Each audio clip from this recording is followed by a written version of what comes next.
कालीबंगा में किसके अवशेष मिले हैं? पहला है इंडो रोमन सभ्यता, दूसरा इस्लामी सभ्यता, तीसरा है वैदिक सभ्यता, चौथा है सिंधु घाटी सभ्यता। तो सही उत्तर है सिंधु घाटी सभ्यता। अगला प्रश्न, मोहरों के अतिरिक्त हड़प्पा सभ्यता की लिपि में नमूने प्राप्त हुए हैं? ईंटों पर, मृण मूर्तियों पर, मृत भांडों पर, चौथा है मनकों पर। तो सही उत्तर है मृत भांडों पर। तीसरा प्रश्न, सिंधु घाटी का उत्खनन कब प्रारंभ हुआ? पहला है 1922 ईस्वी में, दूसरा 1945 ईस्वी में, तीसरा 1939 ईस्वी में, चौथा है 1940 ईस्वी में। तो सही उत्तर है पहला 1922 ईस्वी में। लोथल एक महत्वपूर्ण व्यापारिक केंद्र था। पहला हड़प्पा सभ्यता का, दूसरा रोमन सभ्यता का, तीसरा ग्रीक सभ्यता का, चौथा चीनी सभ्यता का। तो सही उत्तर है पहला हड़प्पा सभ्यता का। अगला प्रश्न, सूची 1 अवशेष को सूची 2 प्राप्ति स्थल के साथ सुमेलित कीजिए और सूचियों के नीचे दिए गए कूट का प्रयोग कर सही उत्तर चुनिए। सूची 1 अवशेष है, दूसरा सूची 2 में प्राप्ति स्थल है। तो पहला है प्रसिद्ध कांसे की नर्तकी, फारस की खाड़ी की मुद्रा, दूसर पाषाण की पुरुष नर्तक आकृति और चौथा अग्नि वेदिकाओं की श्रृंखला। ये कहाँ से प्राप्त हुए हैं वो स्थान इस तरफ दे रखें। पहला हड़प्पा, दूसरा लोथल, तीसरा मोहनजोदड़ो, चौथा कालीबंगा। तो इसमें से सही उत्तर है 4, जो ये है कि ए में सी है, अर्थात प्रसिद्ध कांसे की नर्तकी जो है वो मोहनजोदड़ो से प्राप्त हुई है। बी के साथ में बी को मिलाया हुआ है। फारस की खाड़ी की जो मुद्रा है वो लोथल से प्राप्त हुई है। फिर सी को मिलाया हुआ है ए से, अर्थात दूसर पाषाण की पुरुष नर्तक आकृति जो है वह हड़प्पा से प्राप्त हुई है। डी को डी से मिलाया हुआ है, इसका मतलब अग्नि वेदिकाओं की जो श्रृंखला है वो कालीबंगा से प्राप्त हुई है। अगला प्रश्न, निम्नलिखित में कौन पुरातत्वविद मोहनजोदड़ो के उत्खनन से संबंधित है? पहला आर.डी. बनर्जी, दूसरा एस.आर. राव, तीसरा जॉन मोर्सल, चौथा के.एन. दीक्षित। तो सही उत्तर है आर.डी. बनर्जी।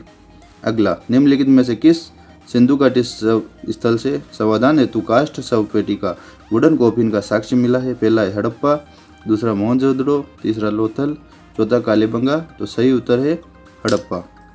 अगला प्रश्न, सिंधु घाटी की सभ्यता की अधिकतर मोहरें निर्मित है? पहला पोकी मिट्टी से, दूसरा प्रकांचित वस्तु फाइनेंस से, तीसरा अकीक से, चौथा सेल खड़ी से। तो सही उत्तर है सेल खड़ी से।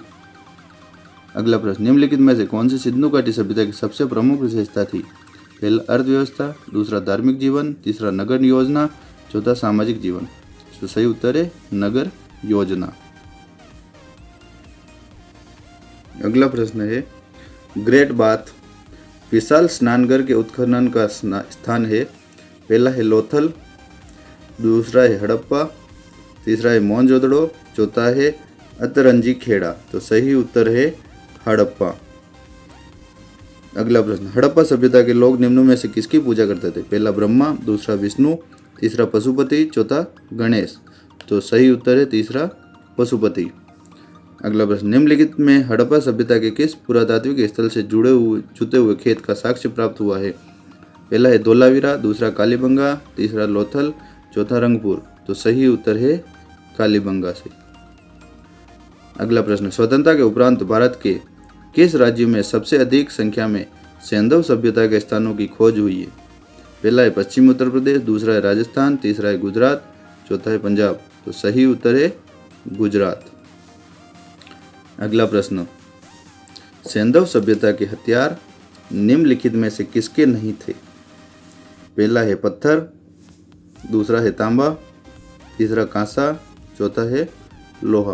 तो सही उत्तर है लोहा। अगला प्रश्न, सैंधव सभ्यता का निम्नलिखित में से किससे व्यापारिक संबंध था? पहला है सुमेर, दूसरा है ईरान, तीसरा है बहरीन, चौथा है उक्त सभी। तो सही उत्तर है उक्त सभी। सैंधव सभ्यता का सुमेर, ईरान, बहरीन सभी से व्यापारिक संबंध था। अगला प्रश्न, सैंधव सभ्यता भारत के इतिहास के किस काल से संबंधित है? पहला है पूर्व पाषाण काल, दूसरा नवपाषाण काल, तीसरा है आद्य ऐतिहासिक काल, चौथा है ऐतिहासिक काल। तो सही उत्तर है आद्य ऐतिहासिक काल। अगला प्रश्न, सैंधव सभ्यता का कौन सा स्थल समुद्र व्यापार का मुख्य केंद्र माना जाता है? पहला है हड़प्पा, दूसरा कालीबंगा, तीसरा धोलावीरा, चौथा लोथल। तो सही उत्तर है लोथल। अगला प्रश्न, निम्न में से किस हड़प्पा संस्कृति के स्थल से भूकंप आने के प्राचीनतम साक्ष्य मिले हैं? पहला है लोथल, दूसरा है कालीबंगा, तीसरा रोपड़, चौथा आलमगीरपुर। सही उत्तर है कालीबंगा। अगला प्रश्न, सर्वप्रथम कहाँ के निवासियों ने कपास की खेती का प्रारंभ किया? पहला ईरानी, दूसरा सिंधुवासी, तीसरा मेसोपोटामिया, चौथा बेबीलोन। तो सही उत्तर है सिंधुवासी। अगला प्रश्न, किस काल के में किसी भी मंदिर के अवशेष नहीं मिले हैं? पहला हड़प्पा काल, दूसरा बौद्ध काल, तीसरा मौर्य काल, चौथा गुप्त काल। तो सही उत्तर है हड़प्पा काल। तो दोस्तों, इस प्रकार से सिंधु घाटी सभ्यता के बारे में जो भी प्रश्न थे उनको आज हमने लेने का प्रयास किया है। आशा है कि आपको ये प्रयास पसंद आया होगा। आगे भी और इन्हीं प्रश्नों के साथ में मिलते हैं। धन्यवाद।